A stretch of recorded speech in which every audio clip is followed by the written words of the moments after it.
하나님 말씀을 같이 보시겠습니다. 신약 성경 고린도전서 11장 23절에서 26절까지 말씀이 되겠습니다. 고린도전서 11장 23절에서 26절 말씀입니다. 제가 읽어드리겠습니다. 내가 너희에게 전한 것은 주께 받은 것이니 곧 주 예수께서 잡히시던 밤에 떡을 가지사 축사하시고 떼어 이르시되 이것은 너희를 위하는 내 몸이니 이것을 행하여 나를 기념하라 하시고 식후에 또한 그와 같이 잔을 가지시고 이르시되 이 잔은 내 피로 세운 새 언약이니 이것을 행하여 마실 때마다 나를 기념하라 하셨으니 너희가 이 떡을 먹으며 이 잔을 마실 때마다 주의 죽으심을 그가 오실 때까지 전하는 것이니라. 아멘. 한 소년이 미국의 육군 사관학교에 입학을 했습니다. 이 소년의 부모는 자녀 교육에 도무지 관심이 없었어요. 어머니는 무뚝뚝했고 아버지는 아주 퉁명스러웠어요. 왜소한 체격의 이 소년은 비전 없는 아이로 불려졌습니다.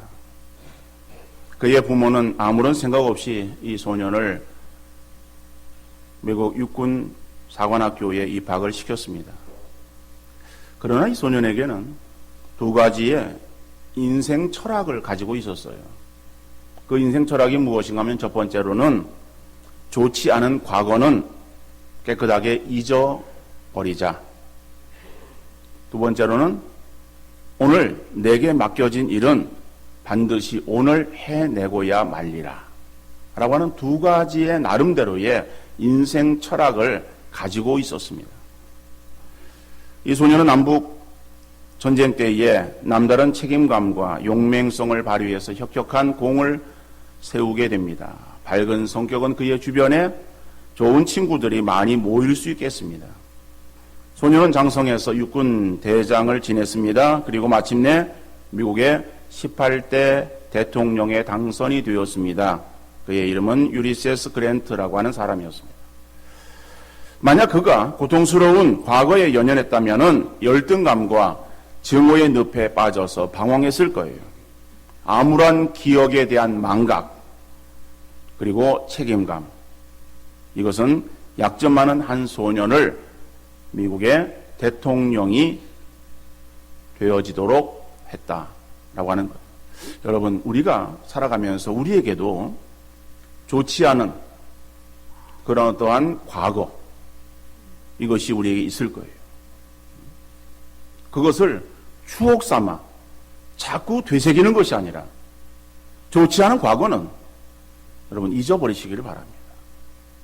그러나 잊어서는 안 될 것은 분명하게 기억할 수 있기를 바랍니다. 그래서 기억할 것은 기억하고, 그리고 정말 하나님이 주신 은혜 가운데 망각이라고 하는 것이 있어요. 잊어버리는 것. 여러분, 그 잊어버리는 것은요, 내려놓으세요. 그거는 정말 우리가 다시금 이렇게 들추지 마시고, 그런 것들은 우리가 잊어버릴 수 있도록 하시기를 바랍니다.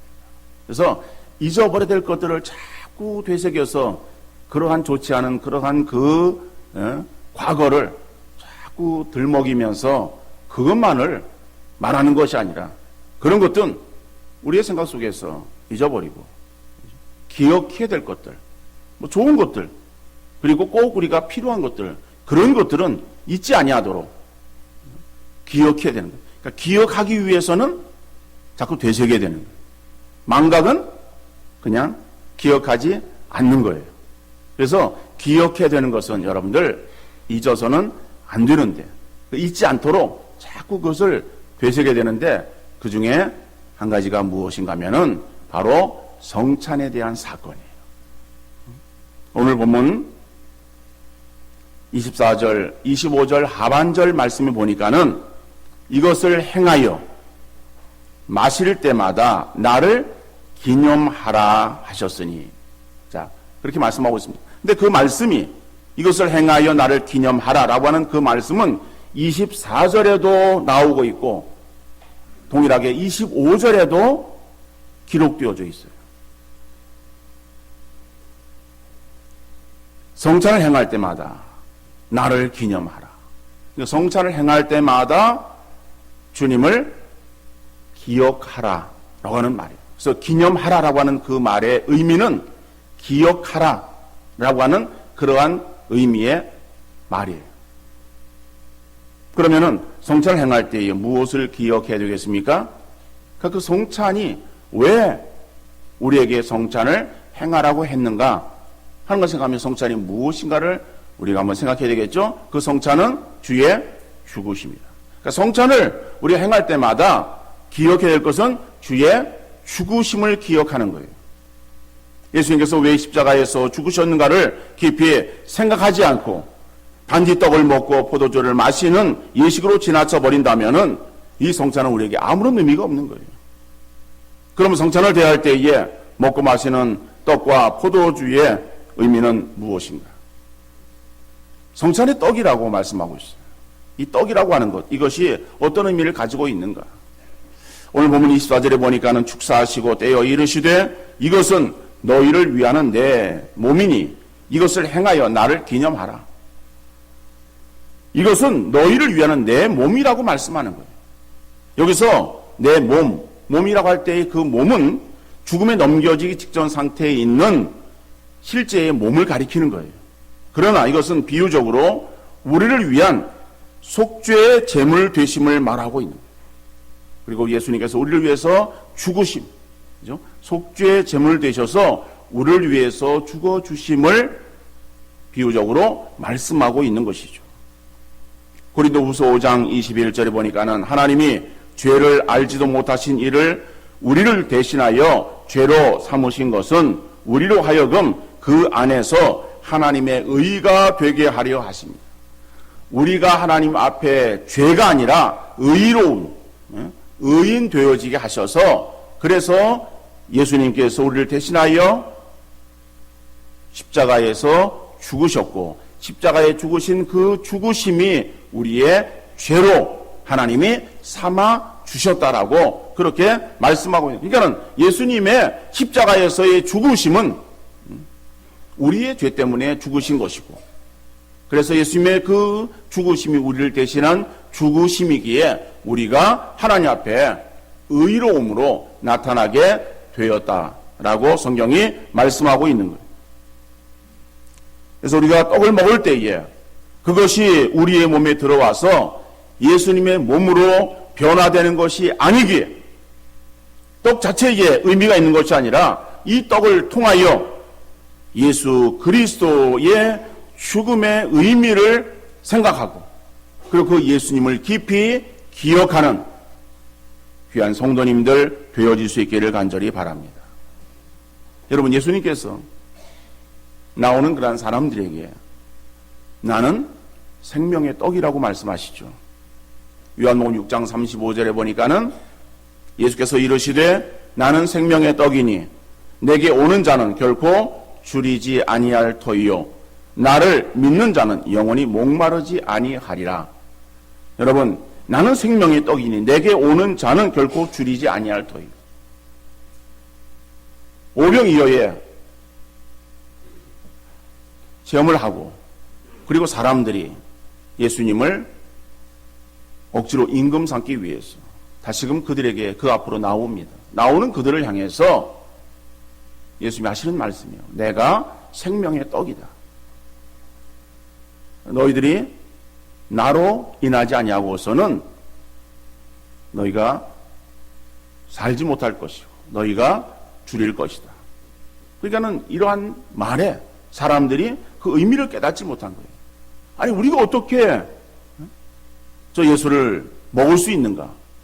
도무지 이 말이 어렵다. 무슨 말인지 모르겠다. 그래서 사람들이 예수님을 다 떠나버리고 말았어요. 예수님은 내가 생명의 떡이다라고 할 때에 바로 그것은 십자가에서 피 흘려 죽으실 대속의 죽으심을 말씀하는 것이고 그 대속의 죽으심을 우리가 받아들이지 아니하고 우리가 믿지 아니하고서는 구원받을 자가 없는 거예요. 그래서 내가 생명의 떡이니 나를 먹는 자라고 하는 그러한 것은 하나의 비유적인 표현이죠. 그 예수 그리스도의 십자가의 죽으심을 나를 위한 대속의 죽으심으로 믿는 그러한 믿음이 있을 때에 그 믿음으로 우리가 구원함을 얻게 되어짐을 말씀하는 거예요. 그래서 우리가 떡을 대할 때에 바로 이 떡은 나를 위해서 십자가에서 피 흘려 죽으신 대속의 예수 그리스도의 속죄 제물 되심을 우리가 생각하며 이 떡을 우리가 먹는 성도들 되어질 수 있기를 바랍니다. 그럴 때 우리가 더욱더 주님과 연합되어진 삶을 살아갈 수 있는 것이죠. 이미 우리는 예수 그리스도를 믿음으로 인해서 하나님의 자녀가 되어졌습니다. 이미 우리는 생명의 떡이신 예수님을 우리가 취한 자들이에요. 그래서 이 떡을 모으면서 다시 주님이 내게 들어오고 그런 것은 아닙니다.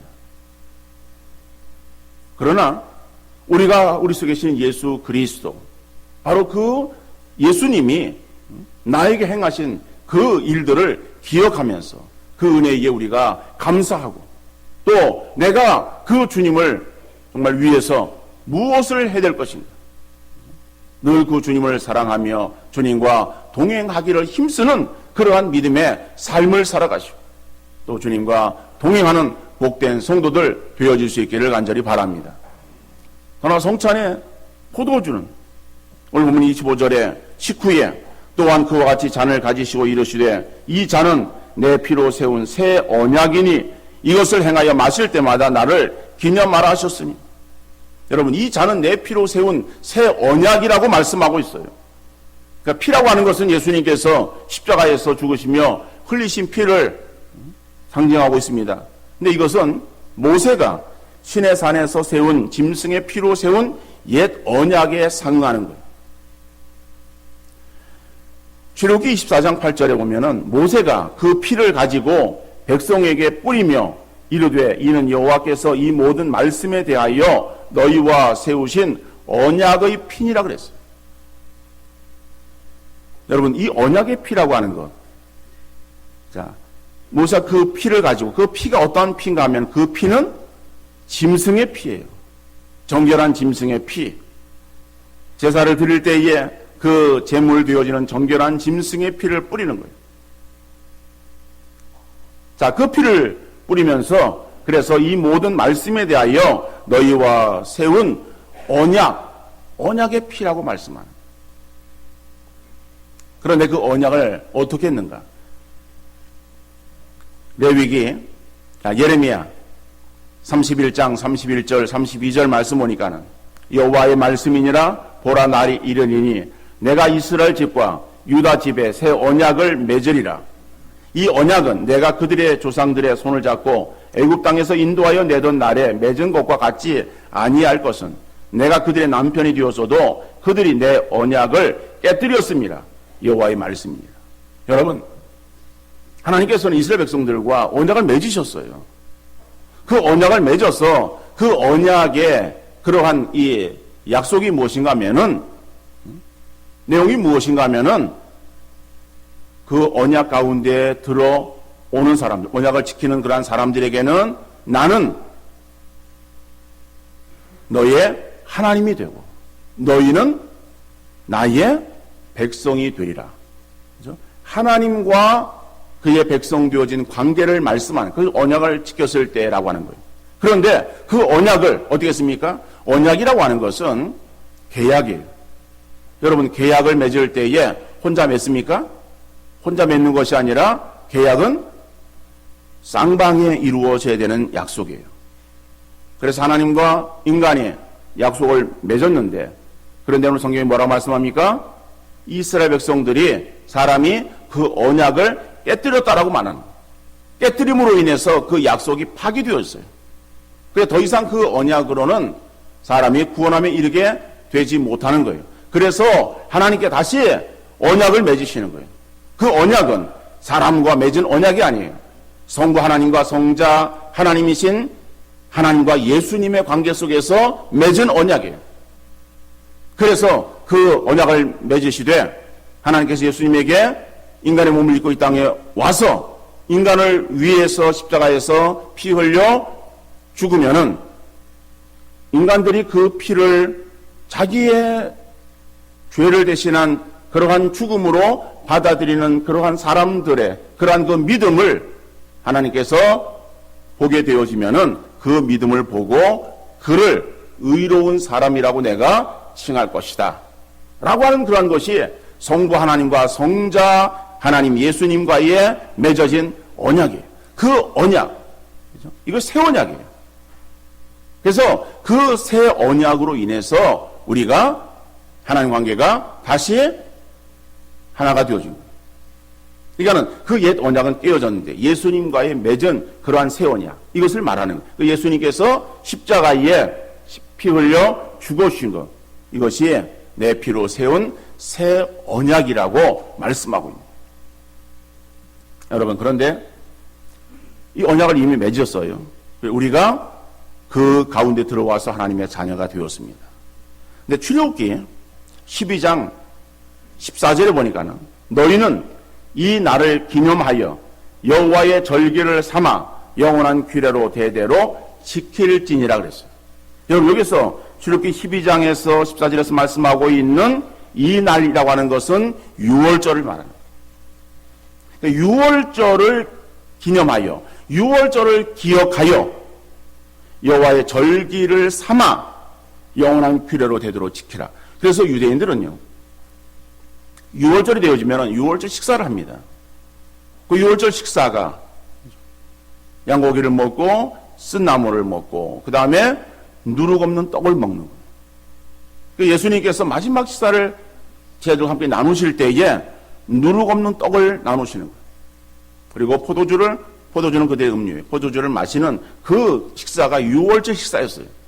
그 유월절 식사 가운데서 예수님께서 이 떡은 이 잔은이라고 말씀하시는 거예요. 그러면은 이스라엘 백성들이 그 유월절이 되어지면은 유월절 식사를 행함으로 인해서 그들이 유월절을 기억하는 거예요.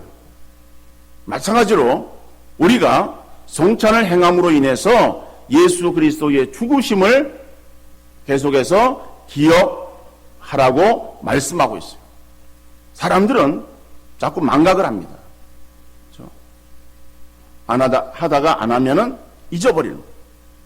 그래서 우리 연약함을 아시는 주님께서 주님이 오실 때까지 성찬은 계속 우리에게 이루어져야 되는데, 이루어지는 이유가 무엇인가 하면 계속해서 예수 그리스도의 죽으심을 우리가 기억하라고 말씀하고 있어요. 그러면은 이 성찬을 대할 때 예수 그리스도의 죽으심을 기억하고만 끝나야 되는가? 아니에요. 그럼 성찬을 대할 때 우리의 각오는 어떠해야 될 것인가? 오늘 보면 26절의 말씀입니다. 너희가 이 떡을 먹으며 이 잔을 마실 때마다 주의 죽으심을 그가 오실 때까지 전하는 것이니라. 여러분, 성찬의 떡과 포도주를 먹고 마시면서 머리에서만 주의 죽으심을 기억하고 생각하는 것이 아니라 그 죽으심의 의미를 깨달았고 그 은혜로 내가 구원받았음을 믿는다면은 그 사실을 알지 못하는 사람들에게 힘써 전하는 성도들이 되어야 된다라고 합니다. 우리의 신앙은 아는 대로 행해야 되는 거예요. 알고 있는 지식이 머리에서만 그쳐서는 안 되는 거예요. 그래서 머리에서만 머무는 그런 지식이 되어져서 우리 입으로만 나온다면은 의미 없습니다. 우리의 머리로 이해되어지는 그러한 그 지식은 우리의 가슴으로 내려와서 깊이 정말 깨닫고 그리고 뜨거움을 가지고 그리고 그것이 우리의 손발로 내려와서 행동으로 옮겨져야 되는데, 나가서 힘써 복음을 전하며 강권하여서라도 사람들을 주께로 인도하는 우리 성도님들 되어질 수 있기를 간절히 바랍니다.